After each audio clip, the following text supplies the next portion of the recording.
Darrinya Badu Wiradjuri Yawanadi Glen Loughrey.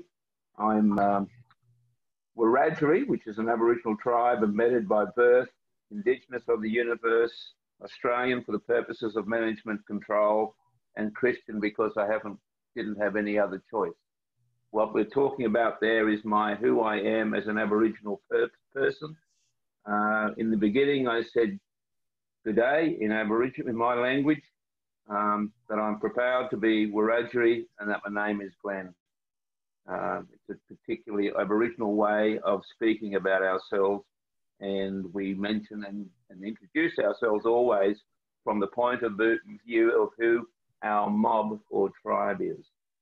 I also acknowledge the country on which I'm sitting this very early, 4 o'clock in the morning, 3:30 in the morning in Australia, the land of the Wiradjuri people of the Kulin Nation, and acknowledge their elders past, present and future.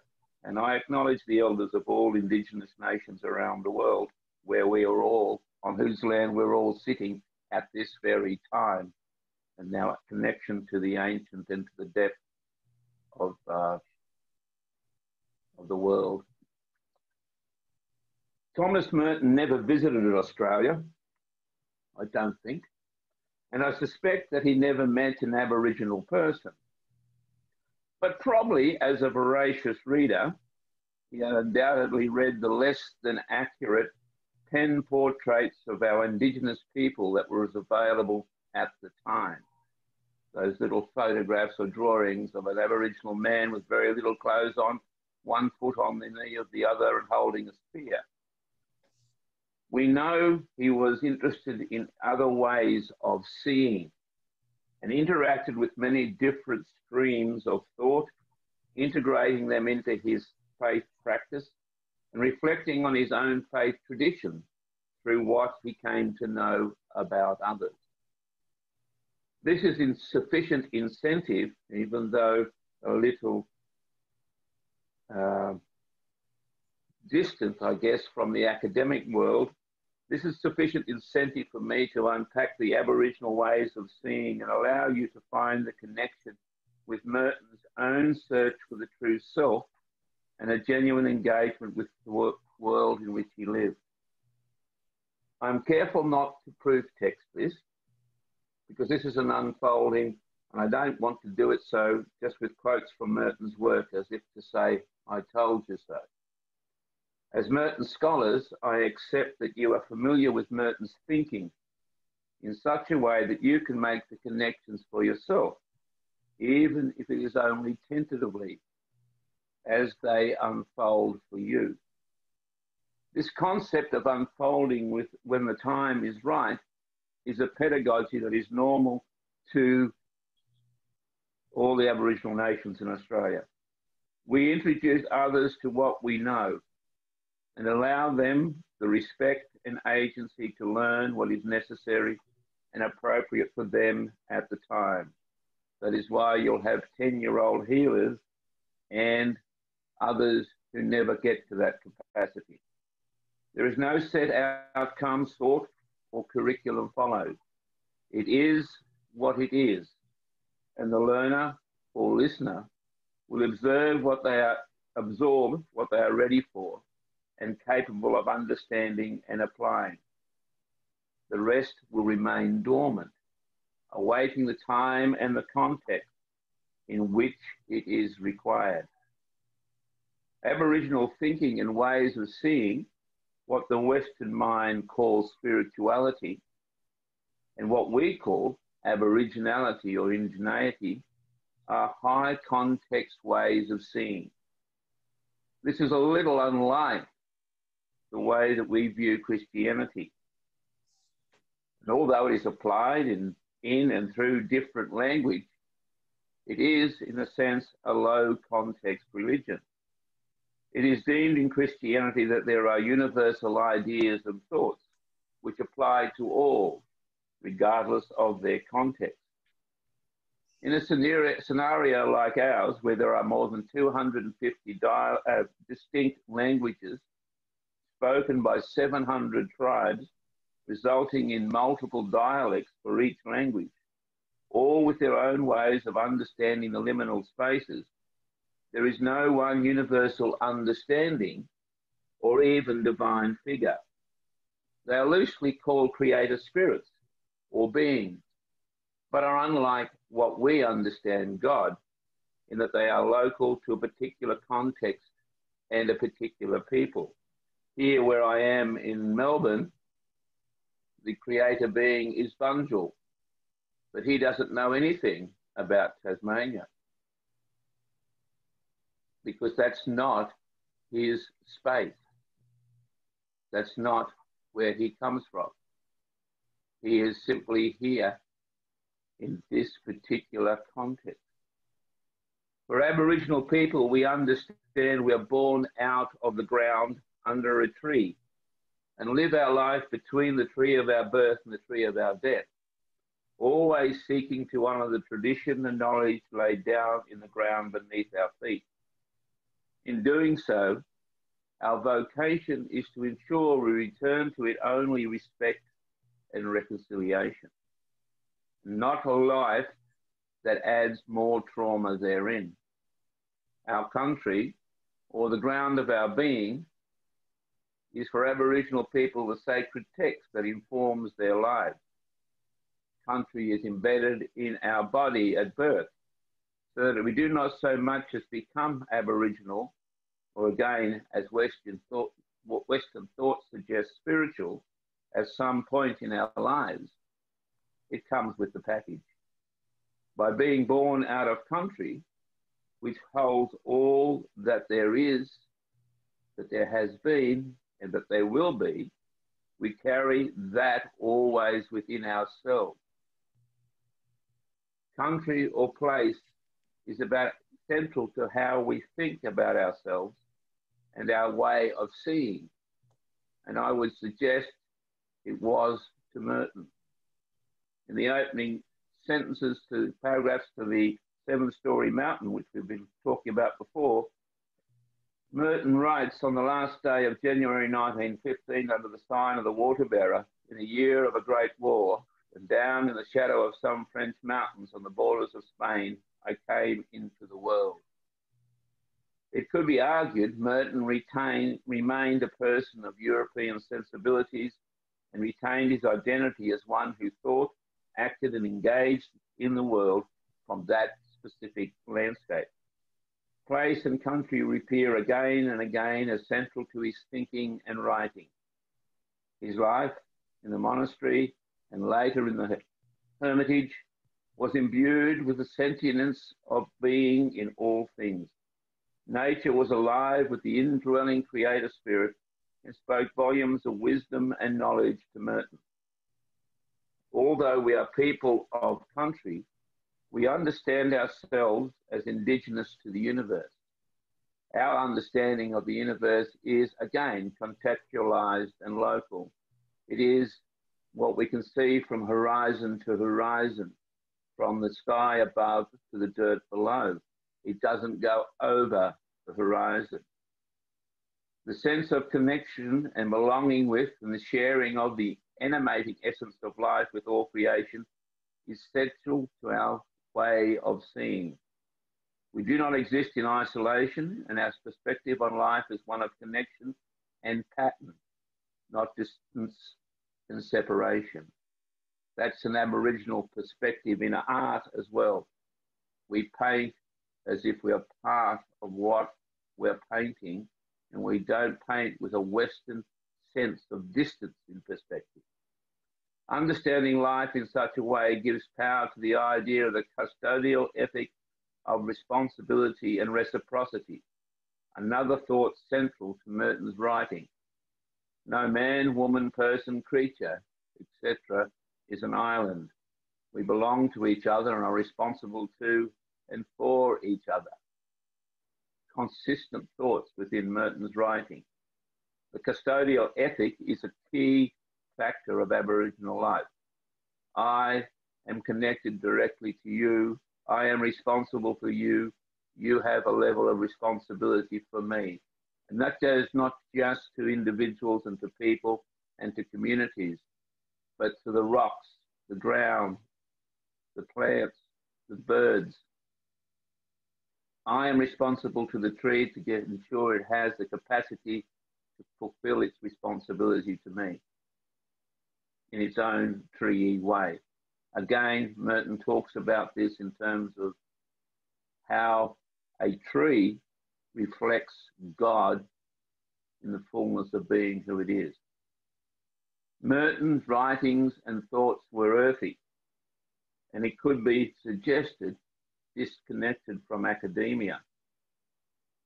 He would never describe himself as a theologian, I don't think, but as a writer who wrote what he felt and saw what he experienced.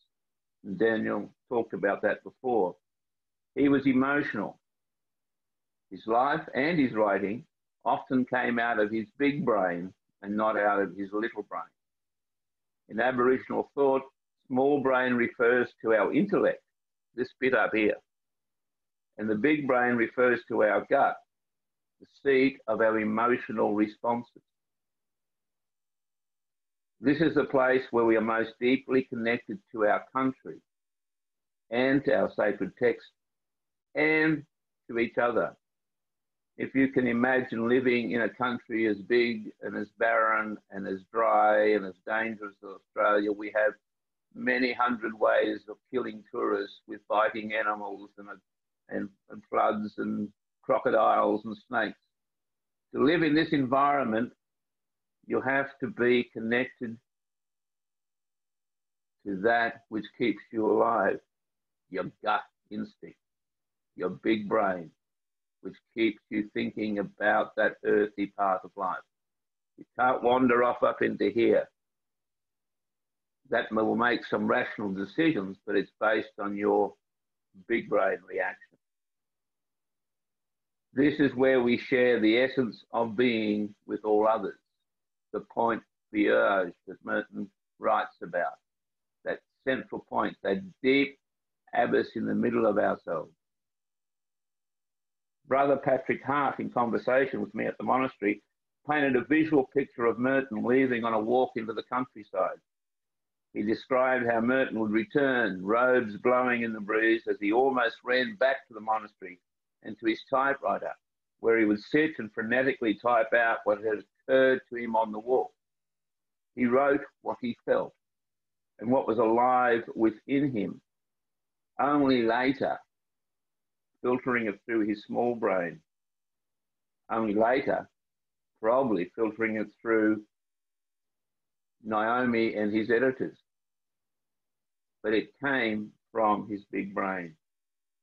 Merton was, as he admitted to himself, inconsistent and appeared to change his mind several times. And he noted that others had made that comment about him. Being inconsistent or seeming to be inconsistent is an element of the contextualization of ideas and thoughts, beliefs and practices we as a people understand. My father would tell stories, often the same story, but at the end of each one, there'd be a different outcome, a different reason, a different purpose. And you go, well, that's different to what you told us last time. Yes, but that was last story. This is this story. So there'd be this inconsistency, and you'd go, well, I don't know what that story's about, because it keeps changing. It's only when you get older that you understand.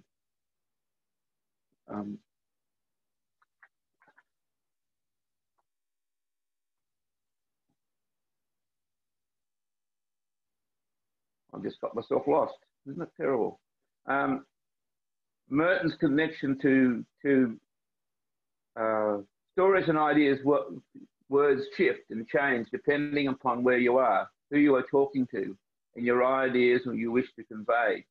And again, for us, that's important, because if I'm speaking to an older person, an older lady or an older man, under different contexts, there are certain ways that I will tell that story, which will be very different to how I would tell a story to appear.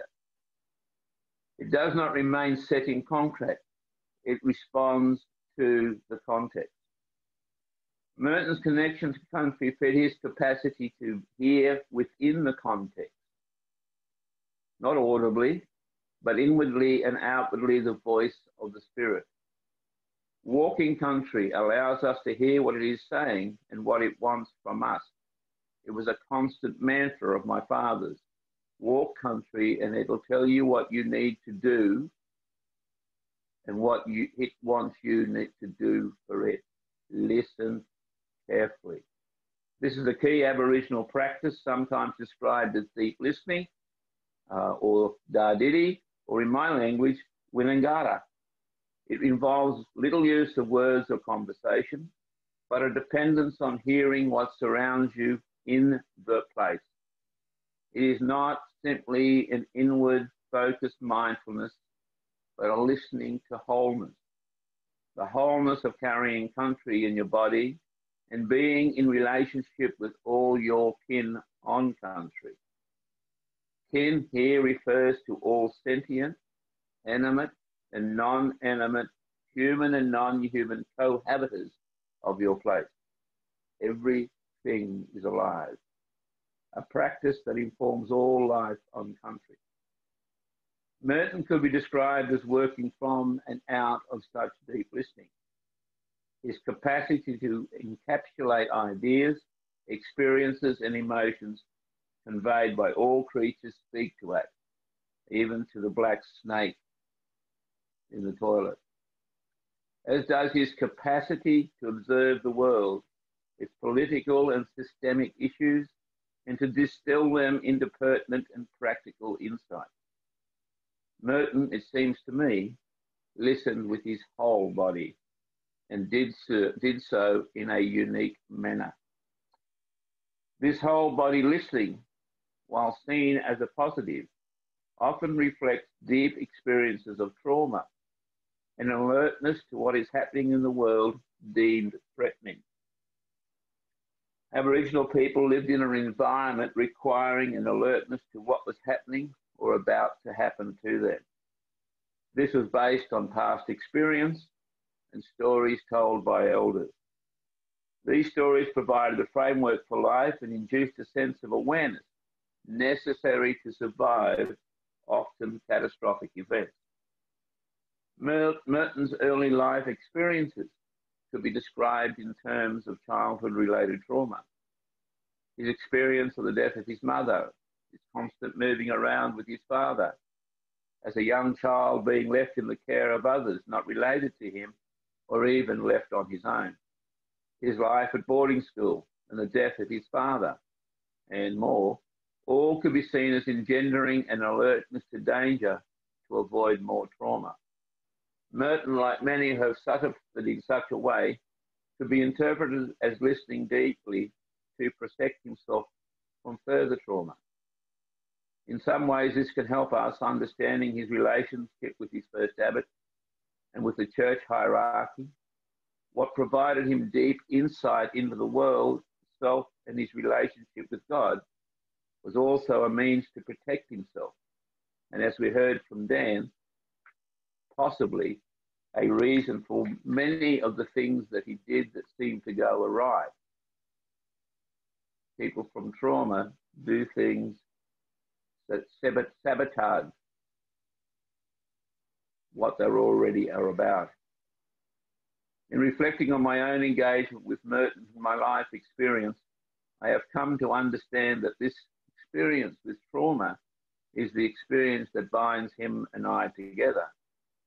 It also is the experience which makes Merton pertinent to the story of marginalised and colonised people. The sharing of a trauma, which one only becomes aware of when one stops running fast to avoid the monsters we have yet to confront, is the transaction I think Merton offers the world. He offers a companionship in a journey from one progressive epiphany to another. In his last journal, Merton says he claims that he has found what he was looking for. The question remains for me, had he really found what he was looking for? Was it just another stopover to avoid the trauma that never left? Was it just another space between him and the monsters that never went away? this is something I think that I would like to pursue at another time and another place, because I think there's much that we as Aboriginal people and I as an Aboriginal person have in common with the story of Merton, the life of Merton, and the writings of him. When I first became involved with Merton, it was because I was after a great deal of disaster and trauma in my own personal life. And when I engaged him in his journals, it appeared that he was somebody that understood where I was coming from. Like many who first engaged with Merton, it was at this level of spirituality, of this sense of wanting to be spiritual and learning about it. As I've moved with Merton and engaged with who I am as an Aboriginal person, and for want of a better way of describing it, come out as an Aboriginal person, I begin to understand that the trauma that I lived through, that the trauma of our people, is also expressed in the trauma of Merton. And I find that an interesting concept to work with, that this great spiritual writer connects to the earthiness of the world, connects to each creature, each rock, each part of our life, and to all of those who are marginalised. Why? Not because he's necessarily a spiritual person, but because he is a person of trauma and has lived out of that trauma, written out of that trauma. And that then may explain some of his emotional moves into areas that cause Naomi some angst. It also could explain how he constantly was in a fearful relationship for those above him and around him, and struggled to keep that in tow.